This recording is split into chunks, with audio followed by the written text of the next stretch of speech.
بسم اللہ الرحمن الرحیم۔ السلام علیکم۔ آج ہم بات کریں گے راجہ پرویز اشرف کے حوالے سے، جو کہ سابقہ وزیر اعظم ہیں، پاکستان پیپلز پارٹی کے سینئر رہنماؤں میں سے ہیں، اور جنہوں نے اپنے بطور جب وہ وزیر پانی و بجلی تھے جو انہوں نے کارنامے کیے اور جس طرح وہ مشہور ہوئے راجہ رینٹل کے نام سے، وہ بھی ایک پوری داستان ہے۔ اور میں سمجھتا ہوں کہ ان بیچاروں کو تو استعمال کیا جاتا تھا آصف علی زرداری کی طرف سے، کیونکہ ان کی اتنی مجال نہیں تھی کہ یہ خود اتنی بڑی کرپشن کرتے یا اس طرح کے سودے بازی کرتے یا کانٹریکٹ کرتے، بلکہ بیک پہ سارا کچھ زرداری دیکھ رہا ہوتا تھا، اور فرنٹ پہ ان لوگوں کو رکھا جاتا تھا جو یہ آج بھگت رہے ہیں۔ ان کو تو کچھ نہ کچھ کمیشن ملتی ہوگی، لیکن جو اصل ملزم تھے وہ آصف علی زرداری تھے، لیکن بطور وزیر اعظم ان کی ذمہ داریاں تھیں جو انہوں نے پوری نہ کی، اور بطور منسٹر پانی و بجلی جو انہوں نے غیر قانونی طریقے سے مختلف کمپنیوں کے ساتھ معاہدہ کیا، مختلف کمپنیوں کے ساتھ سودے بازی کی، وہ ساری کی ساری جس نے پاکستان کے خزانے کو بہت زیادہ نقصان پہنچایا۔ اس وقت تین جو اہم ریفرنسز ہیں وہ اس وقت پینڈنگ ہیں۔ پہلے تو میں آپ کو بتاتا جاؤں کہ جو راجہ پرویز اشرف ہیں، ان کے خلاف لاہور کی اکاؤنٹیبلٹی کورٹ میں ایک ریفرنس تھا، ایک کیس پینڈنگ تھا جس میں یہ الزام لگایا گیا تھا، جس میں الج کیا گیا تھا نیب کی طرف سے کہ گجرانوالہ الیکٹرک کمپنی میں راجہ پرویز اشرف نے 427 لوگوں کی غیر قانونی بھرتیاں کی ہیں، اور اس میں یہ کہا گیا کہ جن لوگوں کو بھرتی کیا گیا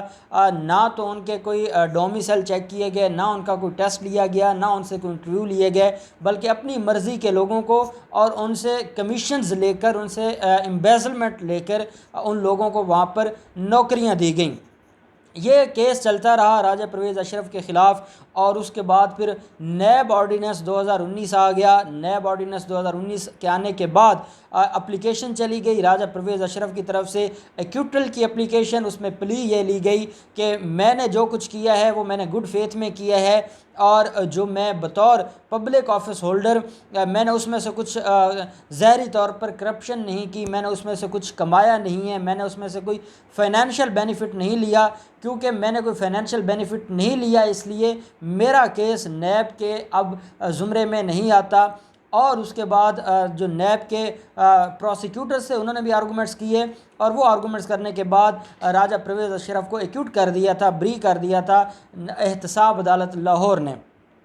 اس کے بعد اس کے خلاف جو ایک کیس تھا نندی پور پاور پروجیکٹ کا، جس کے اندر یہ کہا گیا تھا بابر اعوان اور باقی لوگ بھی ملوث تھے، اور اس کے اوپر الزام یہ تھا راجہ پرویز اشرف اور باقی ملزمان کے اوپر کہ ان لوگوں نے اس جو پروجیکٹ تھا اس کو ڈیلے رکھا، اور اس ڈیلے کی وجہ سے بلینز روپے کا نقصان پہنچا پاکستان کو۔ ایکوٹل کی اپلیکیشنز دی گئیں، راجہ پرویز اشرف کی طرف سے بھی دی گئی، ایک سابقہ جسٹس صاحب کی طرف سے دی گئی، اور بابر اعوان کی طرف سے دی گئی۔ بابر اعوان اور سابقہ جسٹس صاحب کی جو درخواستیں تھیں ایکوٹل کی وہ منظور ہو گئیں، لیکن راجہ پرویز اشرف کی درخواست خارج ہو گئی ایکوٹل کی، اور اس کے بعد راجہ پرویز اشرف نے اس جو آرڈر ہے اس کو چیلنج کیا ہوا ہے اسلام آباد ہائی کورٹ میں۔ نندی پور پاور پروجیکٹ میں راجہ پرویز اشرف کی جو درخواست ہے ایکوٹل کی جو خارج ہوئی تھی، اس کے خلاف اپیل اسلام آباد ہائی کورٹ میں پینڈنگ ہے، اور ابھی اس میں کوئی سماعت نہیں ہوئی۔ اب ہم آ جاتے ہیں جو تیسرا اہم کیس ہے جو اس کے خلاف راجہ پرویز اشرف کے خلاف، وہ ہے جو رینٹل پاور پلانٹس تھے، ان کے یہ 12 رینٹل پاور پلانٹس تھے جن کے خلاف کیس بنایا گیا، اور یہ 12 کے 12 الگ سے ریفرنسز فائل کیے گئے ہیں۔ ہر پاور پلانٹ کا الگ سے ریفرنس تیار کیا گیا ہے۔ کچھ ریفرنسز ایسے ہیں جس میں فرد جرم لگ چکا ہے، کچھ ریفرنسز ایسے ہیں جس میں فرد جرم نہیں لگا۔ اب میں آپ کو جو ریفرنسز ہیں اور جو پاور پلانٹس سے ریلیٹڈ کیسز بنائے گئے ہیں میں ان کی ڈیٹیل آپ کو پہلے بتا دیتا ہوں، پھر میں آپ کو بتاتا ہوں کہ جو ہیئرنگ ہوئی ہے اور جو سماعت ہوئی ہے اس میں کیا ہوا ہے۔ یہ 12 رینٹل پاور پلانٹس ہیں، اس میں سے جو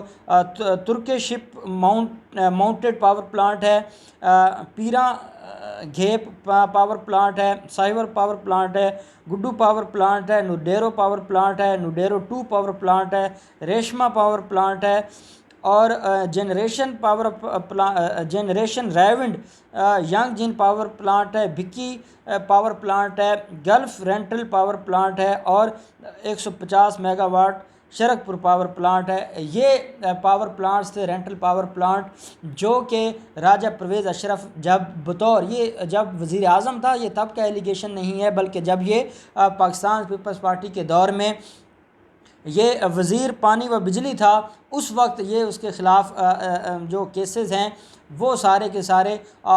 یہ اس وقت کے معاہدات تھے۔ ان معاہدات کی بنیاد پر پاکستان کو کتنا نقصان ہوا وہ بھی میں آپ کے ساتھ شیئر کروں گا۔ اب اس میں جو بڑی اہم بات ہے وہ یہ ہے، جو نیب کی طرف سے الج کیا گیا ہے، وہ یہ ہے کہ راجہ پرویز اشرف نے یہ اس وقت وزیر تھے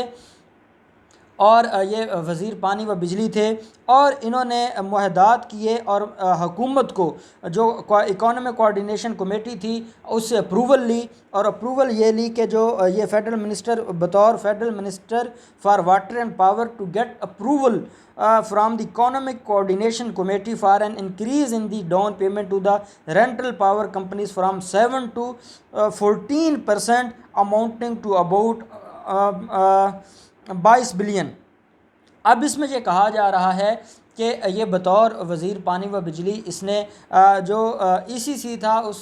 کمیٹی سے انہوں نے اپروول لی، اور جو ڈاؤن پیمنٹ تھی وہ 7% سے 14% تک بڑھا دی، جو کہ 22 بلین روپے بنتی ہے۔ اور اس کے بعد یہ جو کانٹریکٹ کر دیا گیا ان کمپنیز کو، یہ 2 کمپنیز تھیں، ان 2 کمپنیز کو رینٹل پاور جو پلانٹس ہے اس کے کانٹریکٹ دے دیے، 7% سے 14% ڈاؤن پیمنٹ کر دی گئی، جس سے 22 بلین روپے بنتے ہیں۔ اور یہ سارا کا سارا جو راجہ پرویز اشرف ہے، اس نے اپنے مفادات کے لیے اور اپنے سیاسی حقوں کے مفادات کے لیے کیا، اور پاکستان کو اربوں روپے کا نقصان پہنچایا گیا، اور اس میں یہ کہا گیا کہ چند میگا واٹ بجلی بن سکی، اور لیکن جس کی وجہ سے ان کانٹریکٹ اور معاہدات کی وجہ سے راجہ پرویز اشرف نے قوم کو اور قوم کے جو بجٹ ہے اور قوم کا جو خزانہ ہے اس کو اربوں روپے کا خسارہ پہنچایا، نقصان پہنچایا۔ اب اس میں جو ریشمہ پاور پلانٹ ہے، اس میں ایکوٹل کی اپلیکیشن آ گئی ہے راجہ پرویز اشرف کی طرف سے۔ راجہ پرویز اشرف کو جو ریپریزنٹ کر رہے ہیں اس کیس میں، وہ بھی ہم اس میں ارشد تبریز صاحب ہیں، جو کہ راجہ پرویز اشرف کے وکیل ہیں، اور نیب کی طرف سے جنہوں نے اس کو ریپریزنٹ کیا ہے نیب کو، وہ عثمان مسعود ہیں۔ اور یہ جو عدالت ہے جس کے اندر اس کیس کی سنوائی تھی اسلام آباد میں، وہ بھی آج بڑی ہی اس میں جو کیس میں جو نیب ہے اس کے اوپر عدالت نے برہمی کا اظہار کیا، کیونکہ نیب اس کے اندر کر یہ رہا ہے کہ ایک اپلیکیشن آئی ہے، اپلیکیشن میں جو راجہ پرویز اشرف نے کہا ہے کہ میں جو آرڈیننس تھا 2019 کا نیب آرڈیننس، اس کے تحت مجھے ریلیف دیا جائے، اور میں نے جو کچھ بھی کیا ہے وہ میں نے اپنی گڈ فیتھ سے کیا ہے، گڈ انٹینشن سے کیا ہے، میرا مقصد نقصان پہنچانا نہیں تھا، کیونکہ اس وقت جو پاکستان میں پاور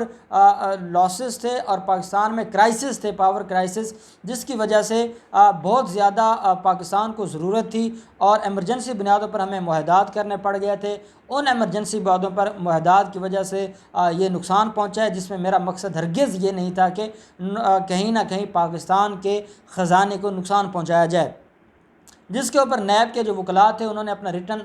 جواب جمع کروا دیا اس ایکوٹل اپلیکیشن کے اوپر، اور ان کا یہ کہنا تھا کہ یہ نیب آرڈیننس ختم ہو چکا ہے اور آپ اس نیب آرڈیننس کا یہ ریلیف نہیں لے سکتے۔ جس کے اوپر جو جج تھے محمد اعظم، ان کا یہ کہنا تھا کہ جب انہوں نے اپلیکیشن فائل کی تھی تب وہ آرڈیننس ایگزسٹ کرتا تھا، اور جب کوئی قانون ایگزسٹ کرتا ہو اور اس دورانیے میں کوئی اپلیکیشن فائل کی جائے اس سے ریلیٹڈ، تو اگر بعد میں وہ کولیپس بھی کر جائے یا وہ اس کا ٹائم ختم ہو جائے، اس کے باوجود ان اپلیکیشنز کو سنا جا سکتا ہے، کیونکہ یہ اس وقت اپلیکیشنز دی گئی تھیں جب وہ آرڈیننس ایگزسٹ کرتا تھا۔ تو عدالت نے کہا ہے کہ آپ اپنے کیس کو بتائیں، آپ اپنے کیس کے اوپر آرگومنٹس کریں، آپ ٹیکنیکل بنیادوں پر بات نہ کریں۔ جس کے اوپر نیب کے وکیلوں کا یہ کہنا تھا، پروسیکیوٹرز کا، کہ اس میں ایویڈنس آ چکی ہے، فرد جرم لگ چکی ہے، اور 22 بلین روپے پاکستان کے خزانے کو نقصان پہنچایا گیا ہے، اور یہ بطور وزیر پانی و بجلی سارا کچھ اس نے مینیج کیا ہے، اس نے ای سی سی کو مینیج کیا ہے اور اس کو گمراہ کیا ہے اور گمراہ کر کے اپروول لی ہے، اور جو ڈاؤن پیمنٹ تھی وہ 7% سے 14% تک کی ہے، اس میں سے کمیشنز لی ہیں، امبیزلمنٹ لی ہے، اپنی مرضی کی کمپنیوں کو کانٹریکٹ کیا ہے، معاہدہ کیا ہے۔ اس لیے اب کیونکہ فرد جرم عائد ہو چکا ہے اور فرد جرم عائد ہونے کے بعد ایویڈنس آنا شروع ہو گئی ہے، تو اب ایکوٹل کی اپلیکیشن کی کوئی حیثیت نہیں ہے، اور ایکوٹل کی اپلیکیشن خارج کی جائے اور کیس کو اور ٹرائل کو میرٹ پر ڈیسائیڈ کیا جائے، اور ہمیں اجازت دی جائے کہ ہم اپنے گواہوں کو یہاں پر پیش کریں اور ان کی سٹیٹمنٹ کروائیں، جس کے اوپر عدالت نے کیس کو ایڈجرن کر دیا، کیونکہ راجہ پرویز اشرف کے وکلاء نے کہا کہ ہم نے مزید اس میں کچھ عدالت کو اسسٹ کرنا ہے، کچھ آرگومنٹس کرنے ہیں، کچھ ڈاکومنٹس دینے ہیں۔ عدالت نے کیس کو ایڈجرن کر دیا، اور اس میں بڑی اہم بات یہ ہے کہ راجہ پرویز اشرف خاموشی سے پہلے ایک کیس اس نے ایکیوٹ ہو گئے لاہور میں احتساب عدالت میں، اور اب یہاں بھی خاموشی سے وہ اپنے سارے معاملات کو دیکھ رہے ہیں، اور وہ یہ چاہتے ہیں کہ وہ کہیں نہ کہیں اپنے آپ کو سیکیور کر لیں۔ اب دیکھتے ہیں کہ راجہ پرویز اشرف کے خلاف یہ جو 12 رینٹل پاور پلانٹ تھے، ان کیسز میں کیا اس کو سزا مل پاتی ہے نہیں مل پاتی، اور نندی پور پاور پروجیکٹ میں کیا بنتا ہے، اور جو لاہور احتساب عدالت میں گجرانوالہ الیکٹرانک کمپنی میں جو 427 لوگوں کو 437 لوگوں کو جو اللیگل بھرتی کیا گیا تھا، اس کے خلاف جو اپیل ہے نیب کی، اس میں کیا بنتا ہے۔ جو بھی مزید ڈیولپمنٹ ہوگی ہم آپ کو آگاہ کریں گے۔ بہت شکریہ۔